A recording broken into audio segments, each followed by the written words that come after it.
भाई जी, हाँ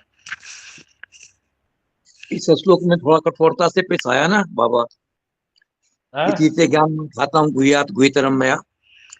इसके हाँ पांच इसके पांच पहले श्लोकों में बोल चुका है। तू इस माया को छोड़, इस बंधन को काट, नहीं तो तुम भ्रष्ट हो जाएगा, पद से भ्रष्ट हो जाएगा। तू मेरी बात सुन, युद्ध कर, उठ खड़ा हो। और उसके बाद जब नहीं मान रहा है तो यहाँ पर बोला तुमको जो इच्छा हो कर।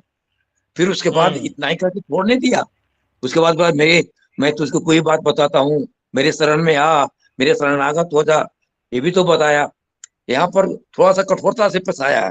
फिर पुचकार रहा है अपने बच्चे को, फिर दुलार रहा है। हाँ, जाओ। क्योंकि पत्थर बुद्धि बन गया ना अंतिम जन्म में अर्जुन का पार्टनर।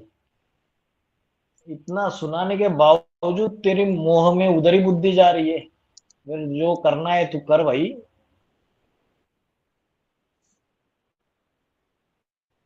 फिर बाद में फिर से समझा रहा हूं तू मेरा प्रिय है। फिर उसको और प्यार कर रहे, कुछ कर रहे। हम्म तो भाई जी अर्जुन तो दादा भीष्म पितामह की गोद में खेला है, तो वो दादा और पोते के धर्म में फंसा हुआ है। गुरु और से शिक्षा लिया है, गुरु और शिष्य के धर्म में फंसा हुआ है। ये सब धर्म शिक्षा देने वाले इनके आकर्षण में तो बंधा हुआ नहीं है। बार बार तो बाबा मोह से दूर करने के लिए, उसको डिटैच होने के लिए बता रहा है। लेकिन यहाँ पर हम लोग एग्जाम्पल देते हैं कि सर्वधर्मान परित्यज्य, इस्लाम बौद्ध क्रिश्चियन या ये सब जो कथावाचक है, इन लोग ऐसा क्यों? जबकि वो फंसा हुआ है कि हमारे भाई हैं, इनके साथ खेले हैं, इनके साथ खाए हैं, इनकी जगह पर हम बड़ा हुए हैं खेल करके। गुरु द्रोणाचार्य से हम शिक्षा लेकर आगे बढ़े हैं, से इतना धर्म किए हैं। इस धर्म में फंसा हुआ है, इस मुंह में फंसा हुआ है। हाँ जी हाँ जी, ये भी तो अलग अलग धर्म के रिप्रेजेंटेटिव है। भीष्म पितामह अलग धर्म का रिप्रेजेंटेटिव है। द्रोणाचार्य अलग धर्म का रिप्रेजेंटेटिव है। Correct, correct. कृपाचार्य अलग धर्म का रिप्रेजेंटेटिव है। तो ये सारे एडवांस पार्टी के अंदर सारे के सारे अभी जो सेंटर पे बहने द्रोणाचार्य ही तो है, ज्ञान का कलश के आचार्य। तो किसी की बुद्धि उधर ही लटक जाती है, अरे भाई हमने जाके उनसे ज्ञान लिया है, दीदी ने हमको ये सिखाया है वो सिखाया है, बस लेकिन वहां लेकिन तक भाई बुद्धि जी फंस जाती है। लेकिन भाई जी बाबा तो मुरली में बड़ा स्पष्ट रूप से बोला कि कहाँ प्रकाश मिलेगा हमारे गुप्त होने के बाद। वो तो बोला एक भी पावरफुल संगठन तैयार होने पर। और उस संगठन का हाँ विशेषता, उस संगठन की विशेषता ही बताया। वो क्या उसका प्रोजेक्ट होगा, क्या ऑब्जेक्ट होगा, हाँ जी क्या मिशन होगा, हाँ जी कोई नहीं दिख रहा। हाँ जी हाँ जी वो लोग तो वही बात है ना। वो लोग जैसे एक आदमी का चाबी भूल गया तो खोद रहा है, और दो चार आदमी बोला क्या भूल गया भाई? चाबी भूल गया। तो लैंप पोस्ट के पास में खोद रहा है, बोला कहाँ गिरा? बोला वो अंधेरा में गिरा है। तो यहाँ क्यों खोद रहे हो? वही बात है। बाबा इशारा किया है कि एक भी पावरफुल संगठन जिसका विजन ऐसा होगा, जिसका मिशन ऐसा होगा, लोगों के बीच में जाकर के ज्ञान सुनाएगा, ऐसा ऐसा एरोड्राम और सब कहाँ कहाँ पोस्टरिंग करेगा। लेकिन फिर भी वो लोग गलत जगह में जा रहे हैं भात खाने के लिए। हाँ। वो तो बोलते हैं कि बाबा ने कहीं बोला ही नहीं ग्रुप बनाने के लिए। वो तो बाबा ने बोला है ऐसा पावरफुल ग्रुप बनाओ जो गीता का भगवान की बात सिद्ध करके दिखाए। बाबा ने बोला है ऐसा पावरफुल ग्रुप बनाओ जो निर्भय और निसंकोच होकर बाप के मुत पलिती कपड़ धोती पाठ को दुनियाई कोर्ट कचहरियों में प्रत्यक्ष करके दिखाए। ज्ञान महावाक्य बाजू में रख दिए, अपने तरीके से जितना चाहिए उतना ज्ञान के महावाक्य उठाते, बस। ओम शांति भाई जी। ओम शांति। जब अर्जुन ये क्वेश्चन करता है, मतलब कि मैं इनसे युद्ध नहीं करूंगा, जो भी भीष्म है, द्रोणाचार्य है, ये मेरे पूजनीय है, मुझसे बड़े हैं। तो यहाँ पर बाबा ने तो बोला है कि वो साकार में किसी से भी शिक्षा नहीं लेता है ना, वो तो खुद ही अपना ज्ञान ग्रहण करता है, स्वयंभू है, स्वयं ही उत्पन्न होता है। तो फिर वो वो है, कैसे दीक्षा ले? लेकिन लेकिन जब ब्रह्म कुमारी में आता है 1969 में ज्ञान मिलता है, तो कोई यज्ञ के अंदर जो निमित्त बने हुए हैं, प्रकाश मणि दादी, रमेश भाई, ब्रिजमोहन भाई, बड़े भाई लोग कोई, और बड़ी बहनें जानकी दादी, निमित्त बने हुए थे ना वो। तो हाँ जी। ज्ञान का कलश उनके हाथ में था ना तब। बाबा ने तो यहाँ तक बोला है कि राम वाली आत्मा अपना पूरा पोता मिल दे देती है प्रकाश मणि दादी को। उस समय वो निमित्त थी तो उसको अपना दे देती है, क्योंकि वो बोलता है निमित्त है तो दे दिया। अभी बाबा जाने, बाबा का काम जाने, वो उसका मिसयूज करे क्या करे, बाबा को लेना देना नहीं है। तो उस समय ये ज्ञान के आचार्य द्रोणाचार्य तो थे ही ना, पुराने पुराने ब्रह्मचर्य धारण करने वाले भीष्माचार्य भी थे यज्ञ के अंदर।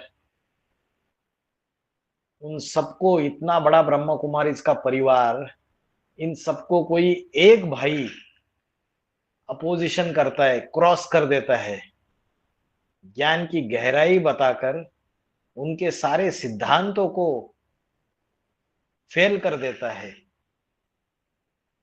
तो बड़ा सामर्थ्य चाहिए उसमें।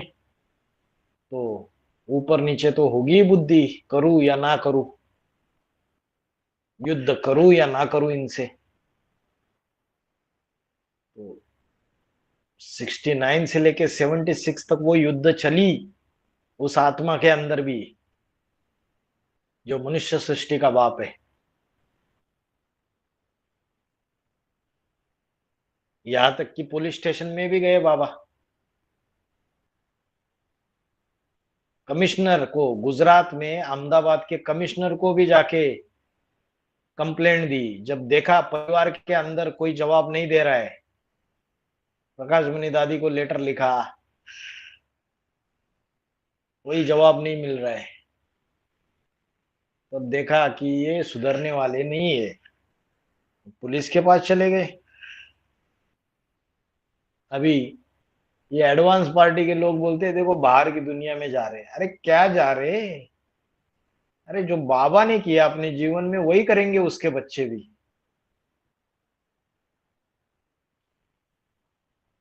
राम वाली आत्मा को बोला तुझे इस यज्ञ कुंड से कुछ नहीं मिलेगा, ये ले अपना तीर कमान, कमा और खा। कुछ नहीं मिला उसको। वैसे ही अष्टदेव में भी कोई पाठधारी होगा, सालों साल ईश्वरीय सेवा करके उसके बावजूद 2019-20 में ऐसा समय आता है कि कोई भी सहयोगी नहीं उसका, जीरो, जब अपनी सीट पे सेट हो जाता है।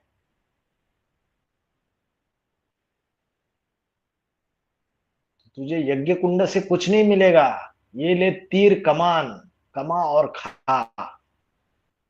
वो भी अपना जीरो से संगठन बना देता है, जैसे राम वाली आत्मा बना देती है, जैसे संगम युगी कृष्ण बनाता है वैसे वो भी बनाता है। इसलिए कृष्ण की राशि क्राइस्ट से मिलाई जाती है।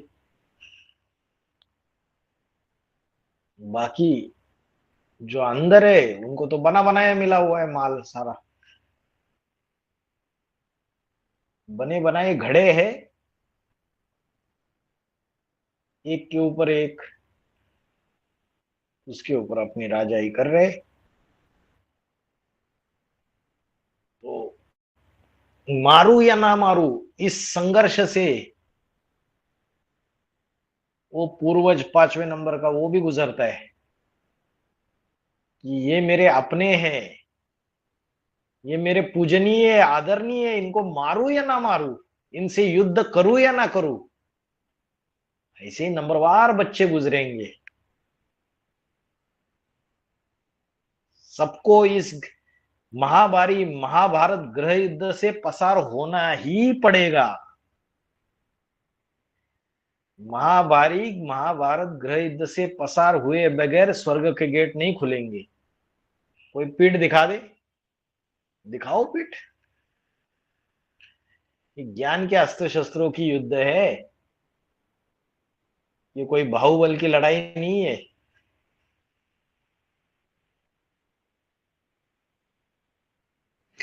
जी भाई जी, बाबा को मारने के लिए 70,000 की सुपारी भी दी थी ना, 98 की बात है ना ये।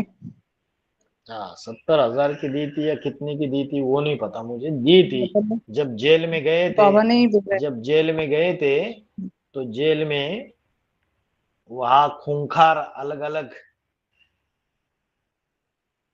मर्डर किए हुए अलग अलग ग्रुप बने हुए थे अंदर कैदियों के। तो वहां पे एक ग्रुप ऐसा था तो जो जेल के अंदर भी मर्डर कर देते थे।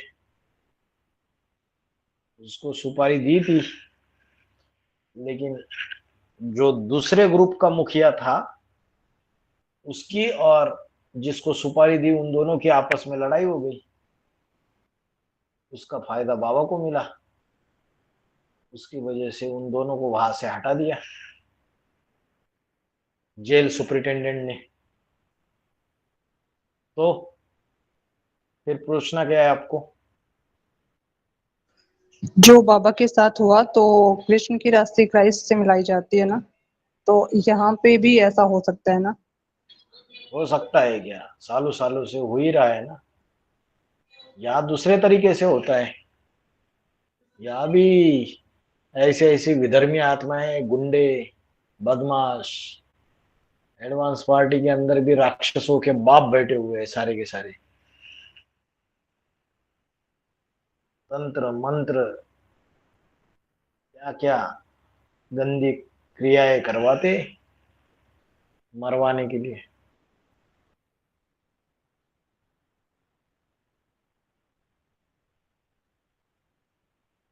तांत्रिकों का आधार लेते।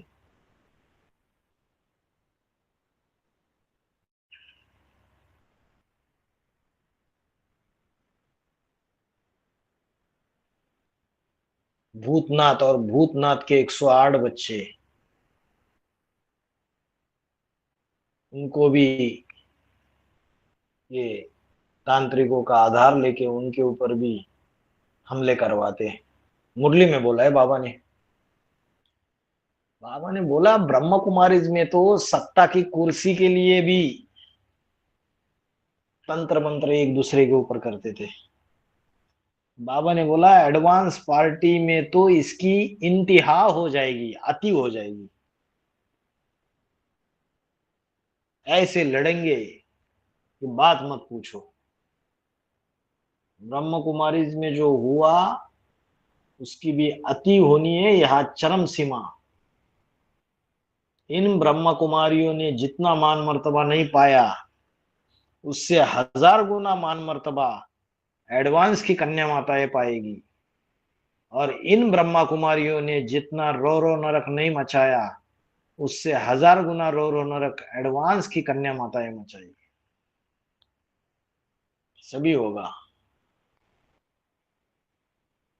26, 27, 28 ये ब्राह्मणों की दुनिया का पीरियड अति में तम प्रधानता की तरफ लेके जाएगा। ज्ञान पूरा मटमैला हो जाएगा। डूबीजा हो जाएगी देवियों की नंबरवार आत्माओं की बुद्धि में। जो जो अपना पोजीशन अपना सीट पकड़ता जाएगा उसके लिए डूबीजा शुरू हो जाएगी। उसके बुद्धि रूपी क्षेत्र में डूबीजा की शूटिंग शुरू हो जाएगी। पहले पहले अष्टदेव डूबीजा करते, फिर 108 आत्माएं, फिर 1000 आत्माएं।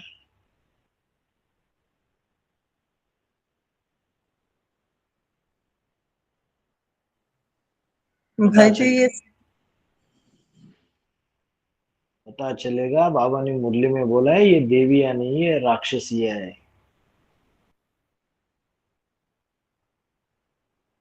तमाशा होने वाला है, पर्दा खुलने वाला है, कोई हंसने वाला है, कोई रोने वाला है, सबके चेहरे प्रत्यक्ष हो जाएंगे। अभी तो सारे फॉर्मूले फिट बैठ रहे हैं। बाबा ने बोला है जैसे बाप की प्रत्यक्षता हुई तो चारों तरफ ग्लानी ही ग्लानी हुई। जैसे अष्टदेव जैसे जैसे प्रत्यक्ष होते जाएंगे तो उनकी ग्लानी ही ग्लानी होगी, थू थू थैया होगी। अष्टदेव का परिवार पहचानेगा, बाकी सारे उनके विरोधी बनते जाएंगे, पूरा ब्राह्मण परिवार। सारा ही शूटिंग सेम टू सेम हो रहा है।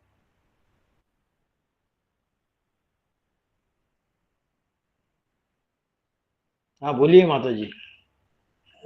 हाँ जी भाई जी, संगम युग 100 साल का है, तो ये 100 साल कैसे डिवाइड करें? मतलब 50 साल कलयुग के और 50 साल सतयुग के, या अच्छा, 100 साल अंतिम में जो कलयुग का है उसी को? ऐसे नहीं होता है माता जी। शूटिंग पीरियड में जैसे बाबा ने जो पहले सृष्टि चक्र में शूटिंग पीरियड समझाया उसको 2004 तक खत्म कर दिया बाबा ने। फिर 2004 से 2018 दूसरी रिहर्सल, क्योंकि पहले जो गलतियां हुई उसको सुधारना है। अभी 2004 से 2018 दूसरी रिहर्सल, अभी 2018 से 2028 तीसरी रिहर्सल। 4 से लेके 2005 से 18 कितने साल हो गए? 14 साल।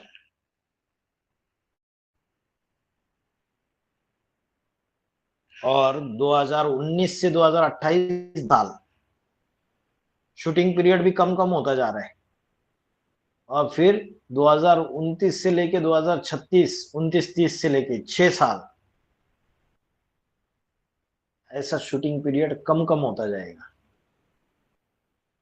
कम, क्योंकि जैसे जैसे रिहर्सल करते हैं रिफाइनिंग होती जाती है। और पहले जब रिहर्सल की तो 1 घंटा लगा, बहुत सारी गलतियां हो गई।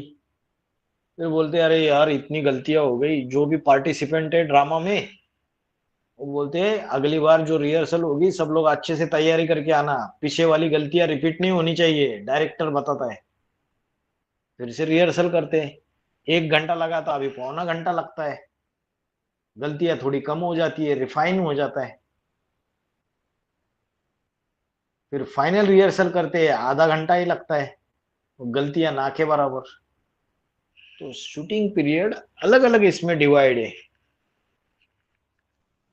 फिर नहीं से भाई जी, चारों अवस्थाओं से जाएंगे। इसमें मेरा प्रश्न ये है कि संगम युग 100 साल का है, तो ये 100 साल जो है क्या 50 साल कलयुग के और 50 साल सतयुग के लिए, या 50 साल, सॉरी, 100 साल पूरा कलयुग अंतिम समय का ही गिने? जैसे सृष्टि चक्र में वो ऊपर 2 सुइयां दिखाते हैं, तो वो नहीं, अलग सतयुग। अलग है, अलग अलग है। एक्चुअली जो संगम युगी स्वर्ग है वो 2028 से 28 के बाद ही चालू होगा ना। तो 50 साल क्यों गिनोगे आप? हाँ, मन बुद्धि के आधार से जो शूटिंग होती है उसके आधार से 76 से पहले पहले राम वाली आत्मा को, उसके लिए संगम युगी स्वर्ग चालू हो गया। मन बुद्धि से उसका आप मुझे मर गई दुनिया, उसके बुद्धि में ये बैठ गया कि स्वर्ग की दुनिया में मैं ही नर से नारायण बनने वाला हूँ।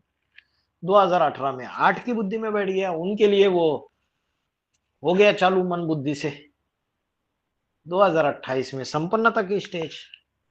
वो ऐसे नंबरवार है, एक जैसा, सबका एक जैसा नहीं है। पुरुषोत्तम बनने का समय सबका अलग अलग है, सबकी घड़ी अलग अलग है। पुरुषोत्तम दिन अलग है, पुरुषोत्तम महीना अलग है, पुरुषोत्तम घड़ी अलग है सबकी। हर एक आत्मा का डिवाइन टाइम अलग अलग है। राम वाली आत्मा और लक्ष्मी वाली आत्मा का 76 में था, अष्टदेव का 2018 में था, 108 का 2028 में रहेगा। तो उनके लिए फिर उतना पीछे का कलयुग और आगे का सतयुग चालू हो गया। और स्थूल रूप में जाना चाहते हैं तो जो आत्माएं जब ज्ञान में आई तो उनके लिए सतयुग का शूटिंग चालू हो गया, पीछे का कलयुग। लेकिन बाबा ने बोला ब्राह्मणत्व के तो जो जन्म है पीछे वाले वो पुरुषार्थ भी ऐड होता जाएगा। तो यज्ञ के आदि में भी तो ज्ञान में थे, तो उसका कैसे काउंट करेंगे? इसलिए 76 से काउंट करना अच्छी बात है। उसके पहले का पीरियड जो है कलयुग का, और 76 में जो हीरो पार्टधारी है उसके बुद्धि में बैठ जाता है। उसके लिए तो उसके बाद का पीरियड सतयुग का, अष्टदेव के लिए 2018 के बाद का पीरियड सतयुग का, 108 के लिए 2028 के बाद का पीरियड सतयुग का। ऐसे कर सकते हो उसको।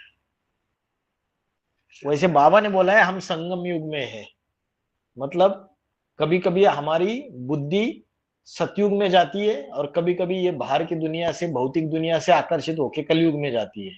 तो दोनों प्रकार का शूटिंग हम करते रहते हैं। इस संदर्भ को देखा तो आपके इसमें आधा सतयुग आधा कलयुग।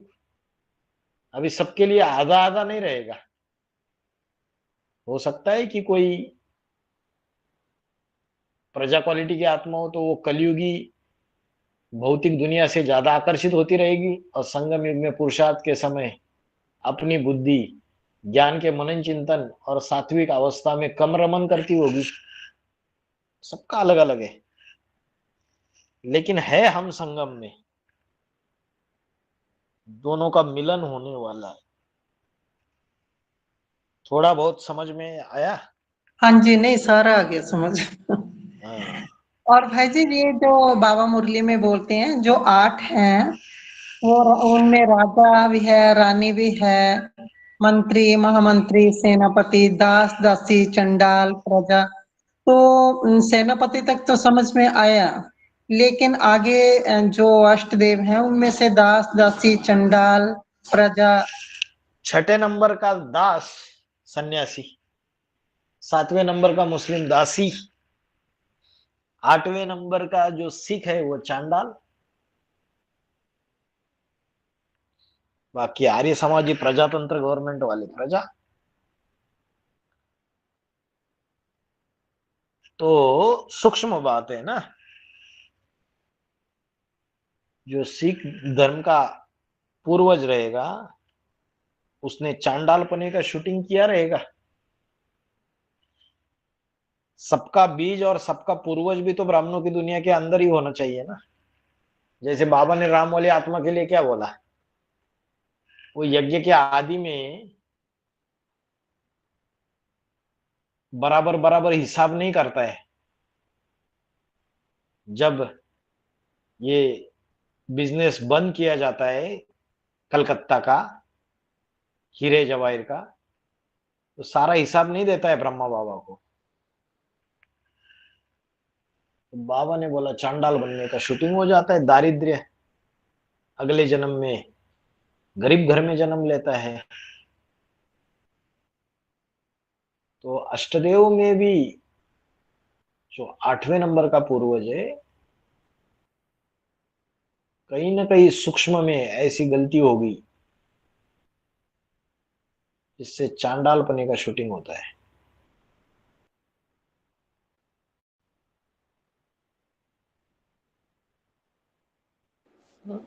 भैया जी, अ, ओम शांति। ओम ओम क्रांति। ओम शांति। भैया जी, जिस तरह से बाबा हर हर रोल में, मतलब हर तरह का पार्ट है उनका, तो अगर जिसके भी 84 जन्म है उनके भी वैसा ही होगा क्या हर तरह के रोल में? मतलब कभी चांडाल, कभी महाराणा, कभी शिवाजी, ऐसा हर तरह का रोल से वो गुजरते हैं। बाबा ने बोला राम राजा, राम प्रजा, राम साहूकार। राम वाली आत्मा राजा भी बनती है, साहूकार भी बनती है, और प्रजा में भी जाएगी तो प्रजा में भी सबसे बड़ा लीडर ही बनेगी, हीरो ही बनेगी वहां का। तो जैसा बाप वैसे बच्चे, ऑलराउंड पार्ट बजाती है। पहला ब्राह्मण सो पहला देवता, पहला देवता सो पहला क्षत्रिय, सो पहला वैश्य, सो पहला शूद्र। कलयुग चालू हो जाएगा तो पहले पहले एक शूद्र वही बनेगा। द्वापर युग शुरू हो जाएगा तो पहले पहले विषयस कर्म करने वाला वैश्य वही बनेगा, भ्रष्ट इंद्रियों से।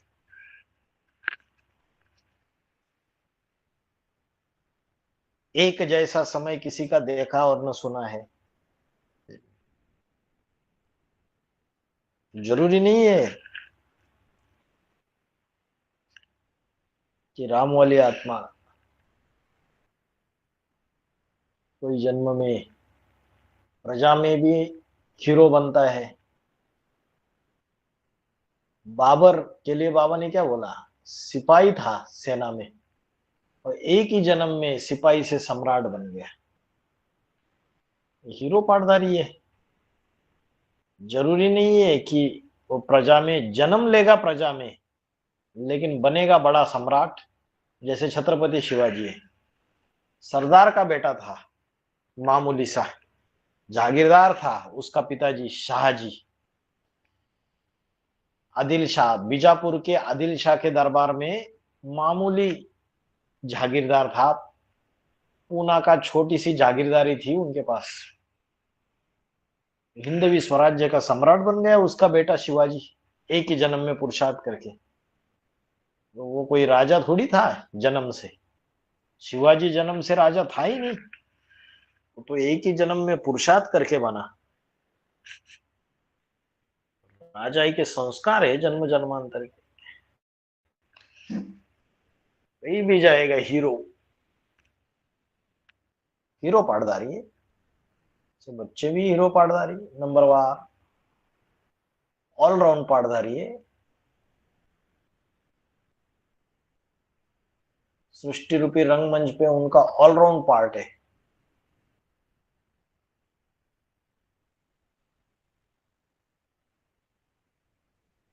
भाई जी, जैसे रुद्रमाला के मंत्रों में अनेक आत्माएं प्रवेश करती हैं, तो रुद्राक्ष के मणके दिखाए जाते हैं। तो जो एक मुखी रुद्राक्ष है वो एक ही है, क्योंकि उसमें एक शिव ही प्रवेश करता है। तो इसको कैसे प्रूव करेंगे? इसमें तो ब्रह्मा वाली सोल भी प्रवेश करती है और शिव भी करती है, तो एक मुखी कैसे बोलेंगे उन्हें? बाबा ने आज तक जो भी ज्ञान सुनाया, उस ज्ञान को बाबा ने एज इट इज कायम रखा। हाँ, बाबा ने बोला कभी कभी ये ब्रह्मा बीच में इंटरफियर करता है, कभी कभी की बात है। ऐसा नहीं कि ब्रह्मा ने सारा ही अगड़म बगड़म कर दिया एडवांस ज्ञान को। कभी कभी बीच में बच्चा इंटरफियर करता है। बाकी है वो एक मुखी।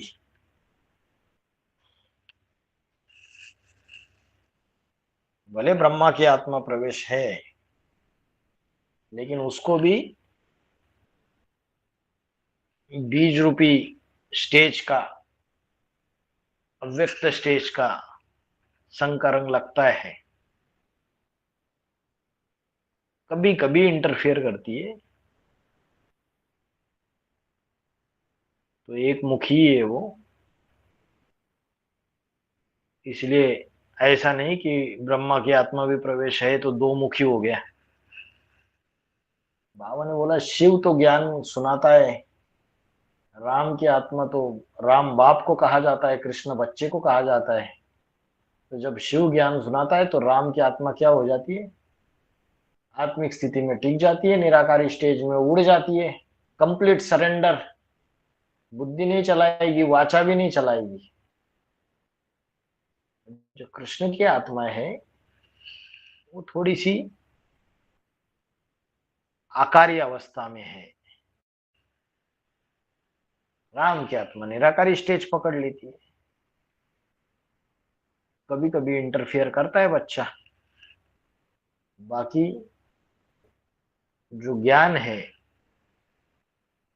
99% एक मुखी है, इसलिए उसको एक मुखी मन का बताया।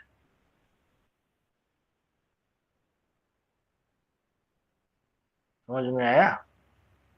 हमेशा के लिए इंटरफेयर थोड़ी करता है, कभी कभी इंटरफेयर करता है बच्चा, हाँ जी। इसलिए वो दो मुखी नहीं है, एक मुखी।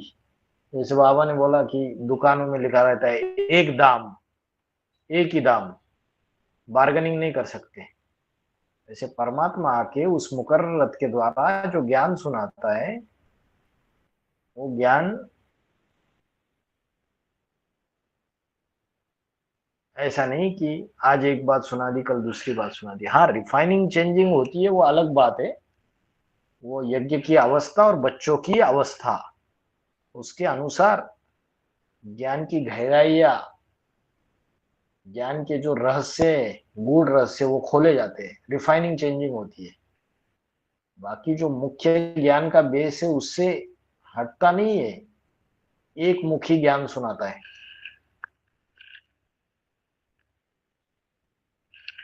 ओम शांति भाई जी।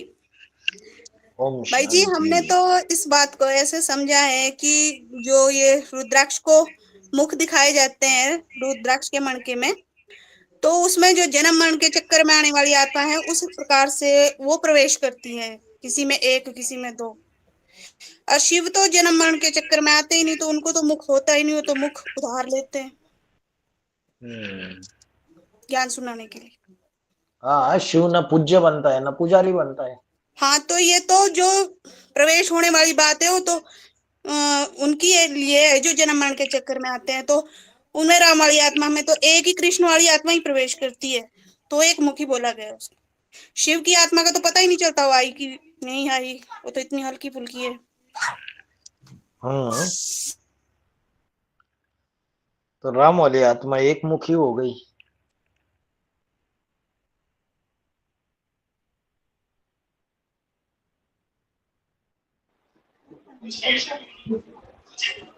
भाई जी, ये है ना, हमेशा सवार तोड़े ही करता है, बोले थे ना बाबा ने मुरली में। हाँ, तुम बच्चों को समझो कि शिव बाबा है हमेशा, लेकिन बाबा ने बोला बैल पे हमेशा सवारी थोड़ी होती है, कब आया पता थोड़ी चल रहा है। जब ज्ञान सुनाता है तब पता चलता है, नित्य नया ज्ञान सुनाता है तब पता चलता है।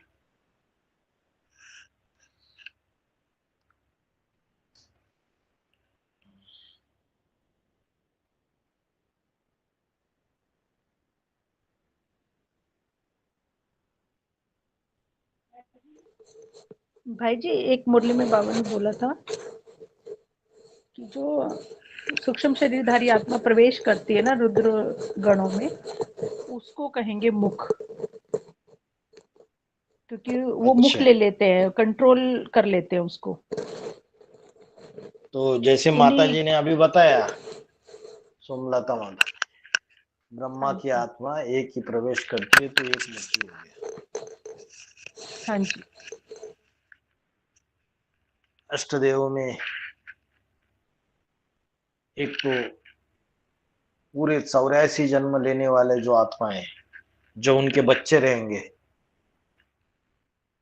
राधा कृष्ण जैसे, वो भी प्रवेश करेंगे। और जो कम कला वाले नारायण है, जैसे प्रकाश मणि दादी है, रमेश भाई है, वो भी तो प्रवेश कर रहे हैं अष्टदेव में।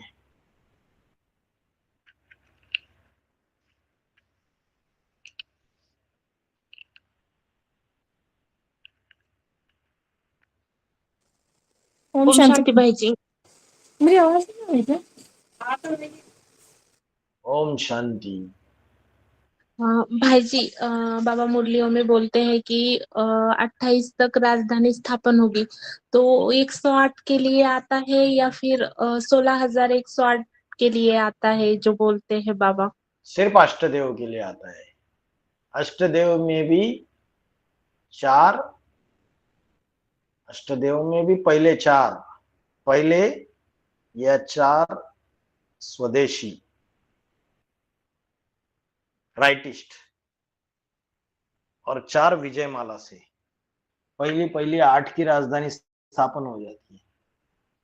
उसके बाद तुरंत बचे हुए 4 अष्टदेव और 4 उनकी सहयोगिनी शक्तियां विजय माला, फास्ट होता जाएगा। ऐसे करके फिर 108 को भी खींचेंगे। 2030 तक तो एक भी पावरफुल संगठन तैयार होने पर एक दूसरे को खींचते हुए 108 की माला तैयार हो जाएगी। वो भी ऐड होते जाएंगे, लेकिन 16,108 नहीं, 16,108 के लिए तो टाइम लगेगा माता जी। और भाई जी मना 23 और 24 पांचवे अष्टदेव के लिए है, तो फिर पांचवा जो अष्टदेव है उसके 12 हो गए होंगे क्या भाई जी बुद्धि में? मन, हाँ, मना उन्होंने पहचान लिया होगा क्या उनको? 100%। तो उनको सीट पे सेट होना है, और ईश्वरीय सेवा का जो पुरुषार्थ है, जो जितना स्वाहा होगा उतना ही वो सीट पे सेट होगा।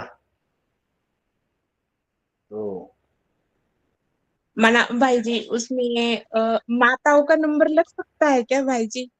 क्यों नहीं लग सकता, जबकि 5वें नंबर के पूर्वज का जो ग्रुप है उसमें तो ऐसी ऐसी माताएं भी है जो पूरी तरीके से ईश्वरीय सेवा कर रही है, तन भी लगा रही है, धन भी लगा रही है, समय भी लगा रही है, अपने संबंधियों को भी झोंक रही है,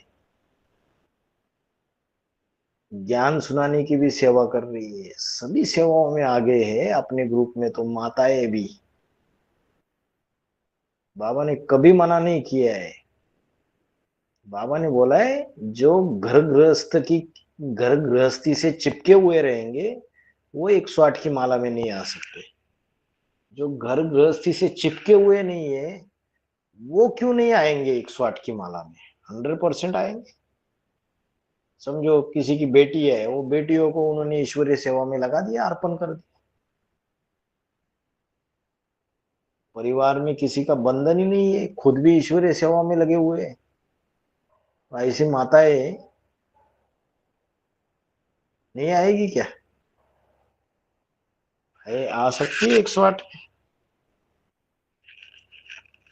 हाँ, रेस रहेगी, लेकिन रेस रहेगी 28 तक।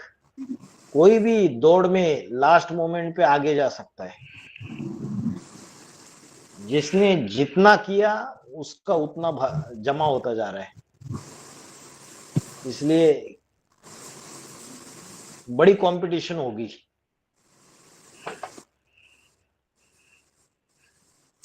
भाई जी जैसे 8 बाप के जन्म जन्मांतर के सहयोगी बन के रहते हैं ना, तो ऐसे 108 भी रहेंगे क्या बाप के सहयोगी जन्म जन्मांतर के? क्यों नहीं रहेंगे? हाँ, 8 के मुकाबले थोड़े कम सहयोगी रहेंगे, लेकिन रहेंगे ना, क्योंकि 8 बाप के जन्म जन्मांतर के सहयोगी है। तो हर एक अष्टदेव का जो 12-12 का ग्रुप है वो भी तो उन अष्टदेवों के साथ ही तो जन्म लेंगे। तो अष्टदेव जो है वो बाप के सहयोगी, तो अष्टदेव से जुड़े हुए जो है 12-12 वो बाप के सहयोगी नहीं होंगे क्या? वो भी सहयोगी होंगे। जब अष्टदेव अंतिम जन्म में नीचे गिर जाएंगे दूसरे धर्म में, तो अष्टदेव के जो 1000 भुजाएं सहयोगी है वो भी नीचे गिर जाएंगे। उनके ऊपर थोड़ा मोटा छिलका चढ़ेगा, अष्टदेव वाली आत्मा के ऊपर थोड़ा पतला छिलका चढ़ता है।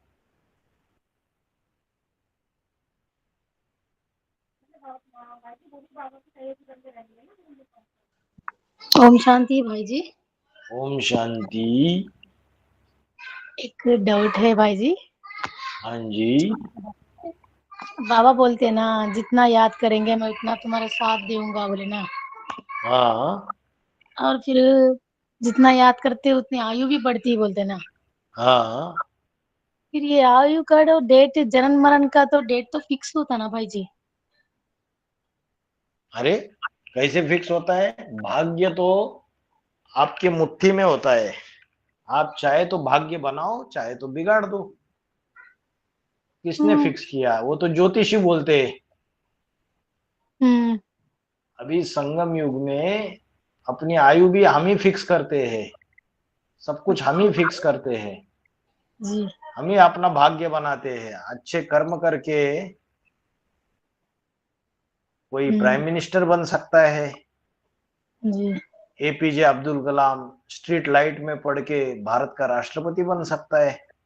हम्म।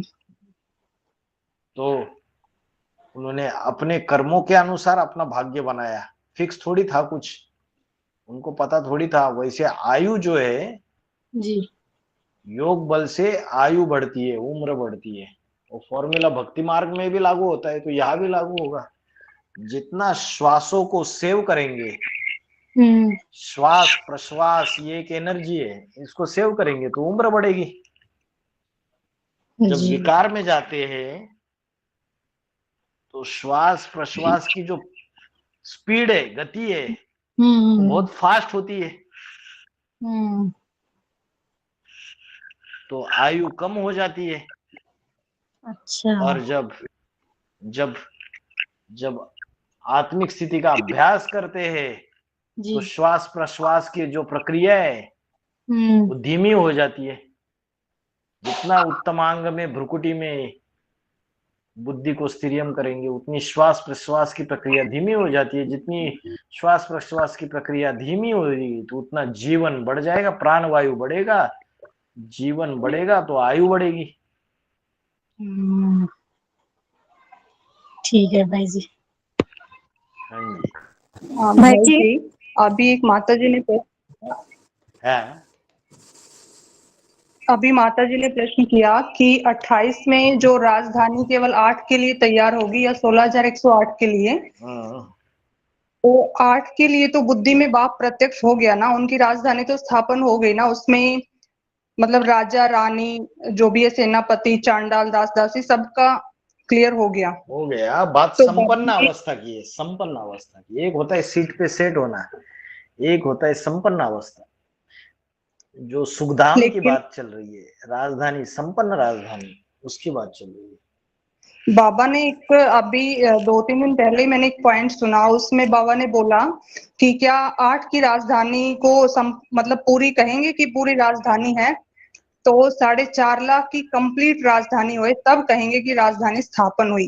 तो उसके लिए बताया 28 में 4.5 लाख आत्माएं, भले ही वो प्रजा क्वालिटी की हैं, पुरुषार्थ नहीं करेंगी वो, लेकिन जैसे और बाकी मुरली में भी बाबा बोलते हैं ना, तुम्हारे जो वरदान मिला है कि तुम्हारे सारे सगे संबंधी या तुम्हारा जो पूरा परिवार ज्ञान में चलेगा, तो सूर्यवंशी होंगे वो 28 तक आ जाएंगे ज्ञान में, लेकिन वो पुरुषार्थ नहीं करेंगे।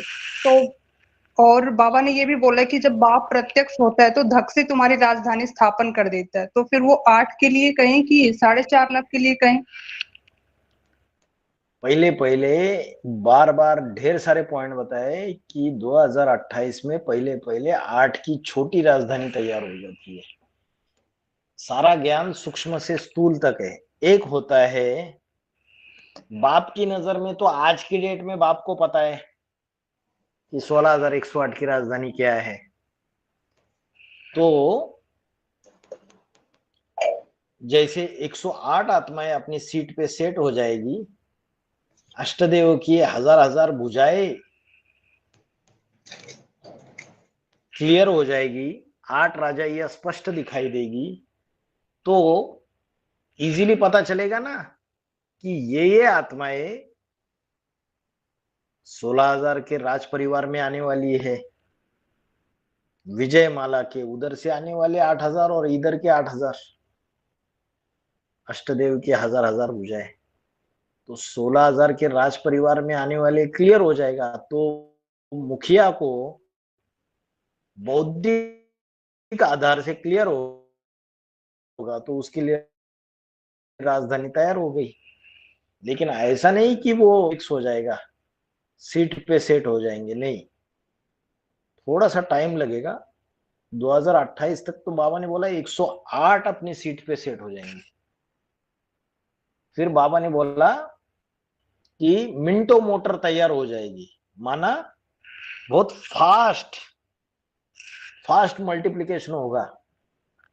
एक बार छोटी राजधानी तैयार हो गई, संपन्न, सुखधाम जिसको बोलते हैं, संगम युगी स्वर्ग, नरक की दुनिया में स्वर्ग का वारसा देता हूं, वो बात चल रही है, वो राजधानी की बात चल रही है, जहां अतीन्द्रिय सुख होगा। तो उसमें 108 ऐड होंगे, पहले जल्दी जल्दी फास्ट होंगे। एक बार ढेरिया तैयार हो गई तो स्नेह के धागे में पिरो के उनको संग का रंग लगा के उनको सुखधाम में उनको भी ऐड के, उनके जैसे जैसे छिलके उतरेंगे तपस्या में तपेंगे। माउंट आबू में जाना पड़ेगा उनको, तपस्या में तपना पड़ेगा, फिर उनके छिलके उतरेंगे, वो भी सुखधाम में ऐड हो जाएंगे। क्योंकि अष्टदेव डायरेक्टली सुखधाम में ऐड होते हैं, उनको तपस्या धाम में जाके तपस्या में तपने की जरूरत नहीं है, बाबा ने बोला है। उनको धक्के खाने की जरूरत ही नहीं पड़ती, क्योंकि पुरुषार्थी जीवन में ही वो धर्म के सारे धक्के खा लेते हैं। तो अलग से उनको धक्के खाने की जरूरत नहीं, तपस्या धाम में तपने की जरूरत नहीं, डायरेक्टली सुखधाम में ऐड हो जाते। तो उनकी जो छोटी राजधानी है वो 2028-29 में तैयार हो जाती है। 1-2 साल आगे पीछे हो सकता है, बाबा ने बोला है उसके लिए भी। बाकी जो 108 है वो उसके बाद ऐड होंगे, फिर फास्ट होगा सब कुछ, 1000 फिर 16,000, सारा फास्ट होता जाएगा। अभी एग्जैक्टली 3-4 साल में होगा, 2-3 साल में होगा। तो बाबा ने इतना बोला है कि फास्ट होगा, मिंटो मोटर तैयार हो जाएगी। बाकी ऐसे उनका संगठन तैयार हो गया तो ब्रॉडली बुद्धि में आ ही जाता है मुखिया के कि ये 16,108 की राजधानी तैयार हो गई करके,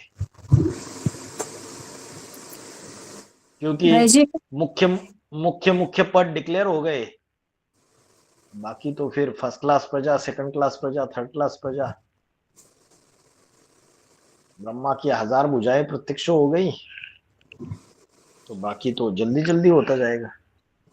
हाँ भाई जी, गीता के भगवान को सिद्ध करने वाले 108 से ज्यादा सहयोगी बनेंगे क्या, जो कोर्ट में जाकर बात को प्रत्यक्ष करेंगे? हाँ जी, जो मैदान में उतरेंगे। बाबा ने बोला है जो अष्टदेव है वो बाप के साथ जो अपना संबंध है उसको गुप्त नहीं रखते हैं, प्रत्यक्ष कर देते, उसको मैदान में उतरते हैं। तो 108 जो है वो राजा क्वालिटी की आत्मा है, निर्भय। तो राजा क्वालिटी की आत्मा है तो वो डरेगी थोड़ी प्रशासन से। जेल में डालना है डालो, उनको कोई डर नहीं रहेगा किसी चीज का। अरे हद की स्वतंत्रता के लिए ये कितने जेल में चले गए, ये तो भेद की स्वतंत्रता है। निर्भय होंगे प्रशासन से, गवर्नमेंट से, विद्वान पंडित आचार्य शंकराचार्य सभी से टक्कर लेंगे। ये जितने ही पंडित बन के बैठे हुए, धर्म सत्ता राज सत्ता दोनों से टक्कर लेंगे।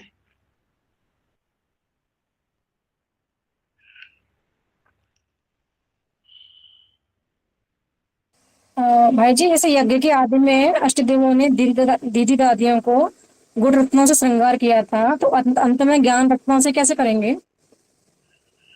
ज्ञान रत्नों से कैसे करेंगे?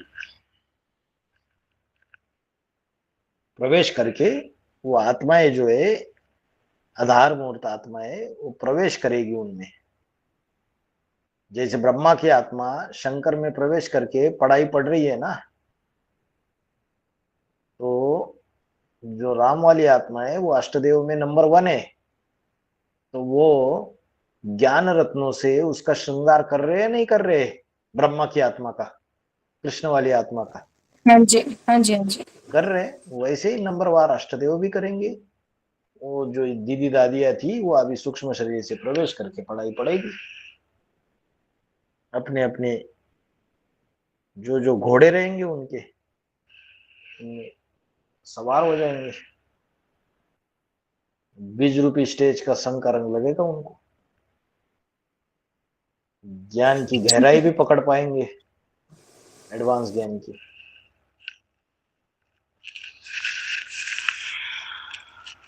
अच्छा भाई जी, यूपी को धर्मयुद्ध का खेल दिखाना है तो कैसे दिखाएगा? यूपी को धर्म युद्ध का खेल दिखाना है, मथुरा वृंदावन जाइए कभी, ब्रजवासी। वहां के लोग समझते हैं यहाँ के ब्रज जो है ये इतना बड़ा एरिया जो है, गांव गोवर्धन वृंदावन 84 84 परिक्रमा करते वो, 84 कोस, 21 कोस की भी परिक्रमा करते हैं, 84 कोस की भी परिक्रमा करते हैं। ये डालते हैं, क्या बोलते हैं उसको, ये साष्टांग दंडवत डालते हैं, धूल में ऐसे लौट जाते हैं, फिर उठते, थोड़ा चलेंगे 2 कदम, फिर से लौट जाएंगे। तो वो तो बोलते हैं कृष्ण यही हुए, इसी मिट्टी में खेले कूदे, गोपिकाएं उनको छेड़ा, यही उन्होंने सारी लीलाएं की मथुरा वृंदावन में, कंस को मारा। सारी बातें ऐसे बताएंगे जैसे वो सारी एक एक चीज जानते हैं। वहां के लोगों से जाके बात करो, पता चलेगा आपको। वृंदावन जाऊंगी सखी ना लौट के आऊंगी, गाने गाते हैं ना। भक्ति मार्ग में जाओ, बहुत मजा चल रहा है अभी वृंदावन मथुरा में, बहुत जाते हैं। फिर अयोध्या जाते हैं राम लल्ला के दर्शन करने के लिए, लाखों की भीड़। और फिर वहां जाते हैं काशी बनारस, विद्वान पंडित आचार्य, वेदों का अभ्यास, शास्त्रों का अभ्यास, पुराणों का अभ्यास, उपनिषदों का अभ्यास। उनको अहंकार है उन चीजों के ऊपर। कोई जाके बोले अयोध्या में अरे राम तो इधर हुए नहीं, पकड़ के मारेंगे।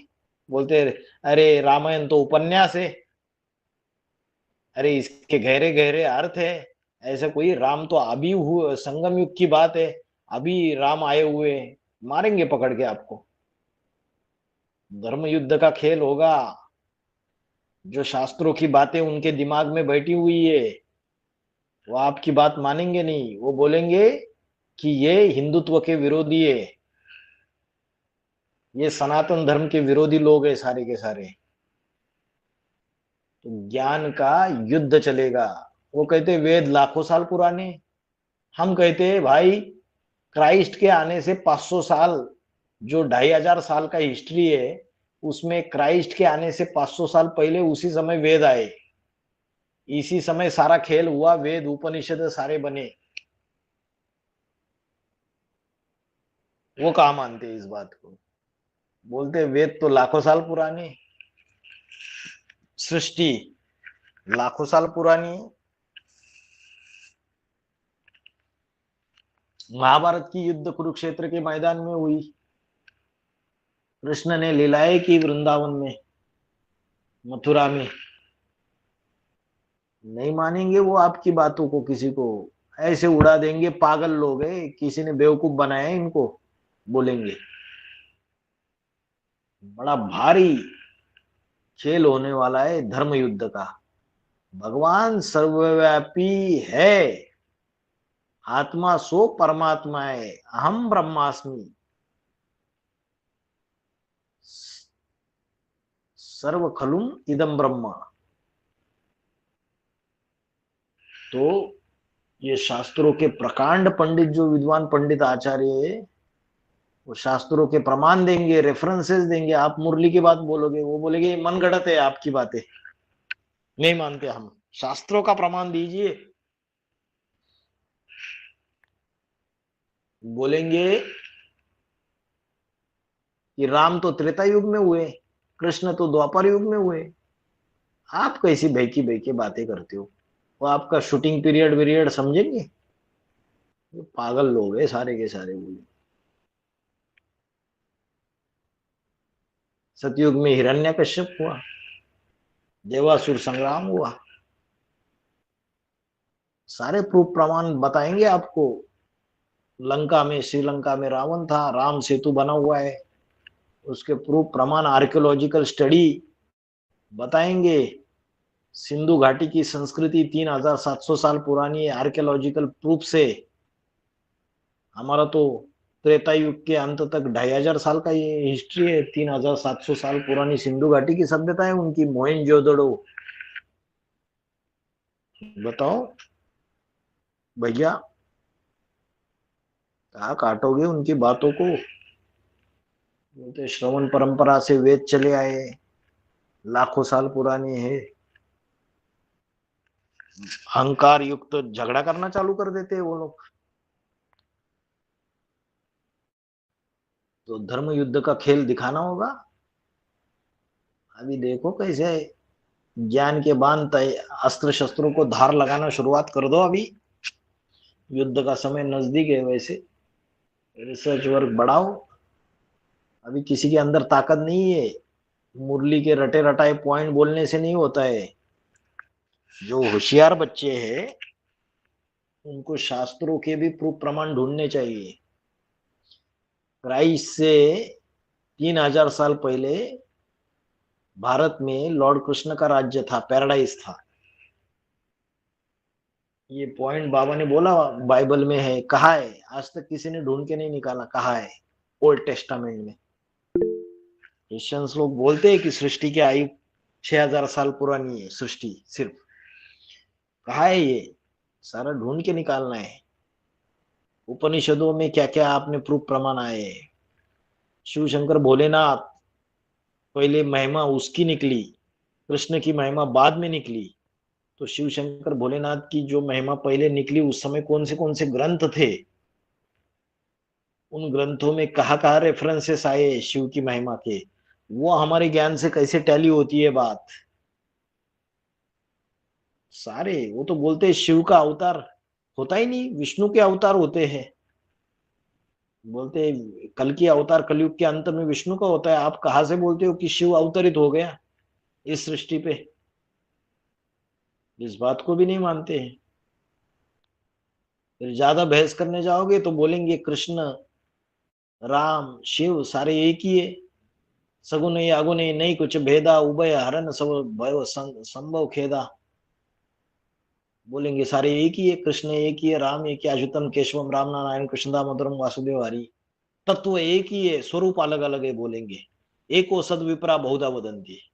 आप बोलते हो गीता का भगवान कृष्ण नहीं, शिव शंकर भोलेनाथ है, वो बोलेंगे कोई अंतर नहीं है, शिव ही कृष्ण है, शिव ही राम है, वो एक ही तत्व है, ऐसा बोलेंगे। क्या लड़ाई कर रहे हो, ऐसे बोलते। तो यूपी को धर्म युद्ध का खेल दिखाना है। तो जो ज्ञानी तो आत्माएं रहेगी वो जवाब देगी, हर चीज का मैदान में उतरेगी। बाकी जिन्होंने भगत जैसा रटा रटाया ज्ञान रटाए, बाप को प्रत्यक्ष करना है तो ज्ञान के आधार से भी युद्ध होगी बड़ी, और स्थिति के आधार से भी प्रत्यक्षता होगी। बच्चों की अव्यक्त स्थिति ही बाप को प्रत्यक्ष करती है। लेकिन कोई बोलेगा फिर ज्ञान तो कुछ करना ही नहीं है, ऐसा नहीं है, सारी प्रोसेस से गुजरेगा। ज्ञान की भी एक गजगोर होगी। अनेक बाहु उदर वक्त्र नेत्रम पश्यामि त्वाम सर्व अनंत रूपम। अनेक भुजाएं परमात्मा की दिखेगी, दुनिया वाले देखेंगे कि हाँ ये देखो भगवान के सहयोगी। अनेक बाहु, उदर, उदर माना पेट बुद्धि रूपी, वक्त्र, वक्त्र माना मुख, उसके मुख भी दिखाई देंगे। जैसे आज की डेट में होता है ना बीजेपी का स्पोक्स पर्सन, कांग्रेस का स्पोक्स पर्सन, वैसे बाबा के स्पोक्स पर्सन भी दिखाई देंगे। अनेक बाहु उदर वक्त्र नेत्रम, उसके अक्ष, उसकी आंखें दिखाई देगी जिससे वो सारी दुनिया को देखता है। अक्ष रुद्राक्ष। तो ये सारा का सारा दुनिया में प्रत्यक्ष हो जाएगा। ज्ञान की बड़ी भारी रिवॉल्यूशन होगी। ये जितने भी मठ पंथ, ये जितने भी धर्म वाले हैं, इनको सबको हराना पड़ेगा ज्ञान से, ऐसे नहीं है। इसलिए तो बोला, शंकर क्या करता है, विनाश करता है अनेक जातियों का, अनेक धर्मों का, अनेक मतों का, अनेक परंपराओं का, अनेक मठ पथ संप्रदायों का, सबका विनाश करना पड़ेगा। बोलेंगे बाबा करा देगा, ऐसे भी भगत बैठे हुए हैं यज्ञ के अंदर, भाई तुम क्या करोगे, तो सब कुछ ही करा देगा। भैया जी, एक माता जी ने मधुबन में कहा था, मतलब जहाँ पे भट्टी हो रही थी तब कहा था कि जब आप किसी को ज्ञान बताते हैं वो पहले आपको मानेंगे नहीं, फिर जब हम स्वर्ग में चले जाएंगे तो वो एक्चुअल बाप को नहीं देखे ना, तो हमको ही भगवान समझ के हमको ही पूजा करना शुरू कर देंगे। मतलब हम कौन उनके कौन? जो भी, जिसको भी हम ज्ञान बताएंगे, हाँ, तो हर सितारे में अपनी दुनिया समाई हुई है, हर बीज में अपना झाड़ समाया हुआ है, तो मल्टीप्लिकेशन तो होगा ही ना। अंत में जिसने जिसको ज्ञान सुनाया है वो आत्मा जब विनाश होगा, मुक्ति के लिए तड़पेगी, तो तुम्हारे पास ही तो आएगी।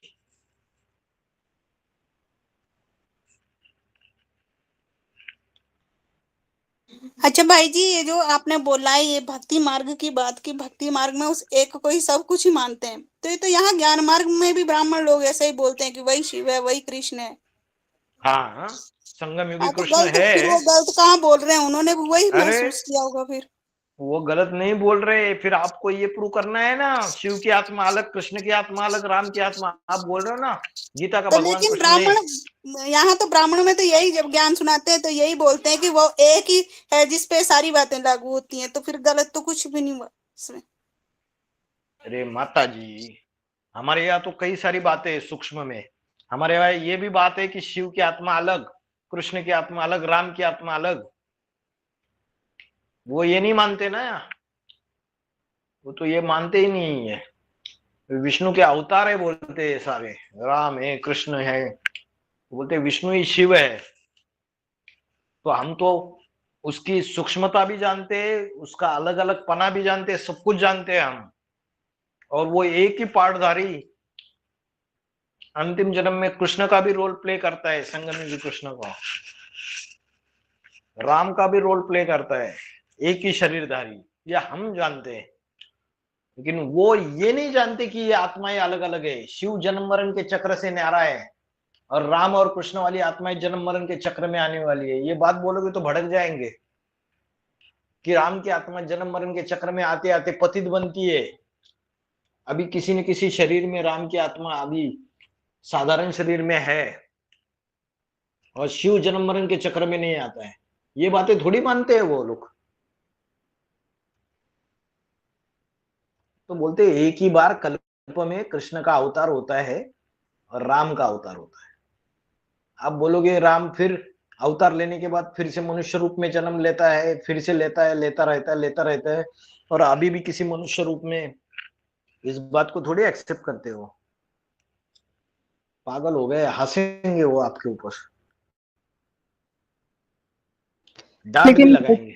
बाबा ने ऐसा भी तो बोला है ना, शास्त्रार्थ नहीं करना है तुम बच्चों को, तो गीता के आधार पर ही प्रत्यक्षता होनी है, गीता को ही। अरे माता जी, एक वाणी में ये भी समझाया, जो होशियार बच्चे होंगे ना उनको तो सभी नॉलेज चाहिए।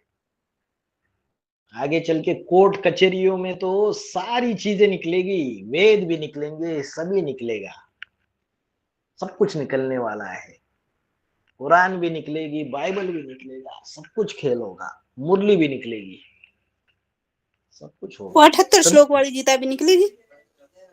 है 78 श्लोक वाली गीता भी निकलेगी जो वेद व्यास जी ने लिखी थी। वो भी निकलेगी, निकालो आप ढूंढ के, रिसर्च करो।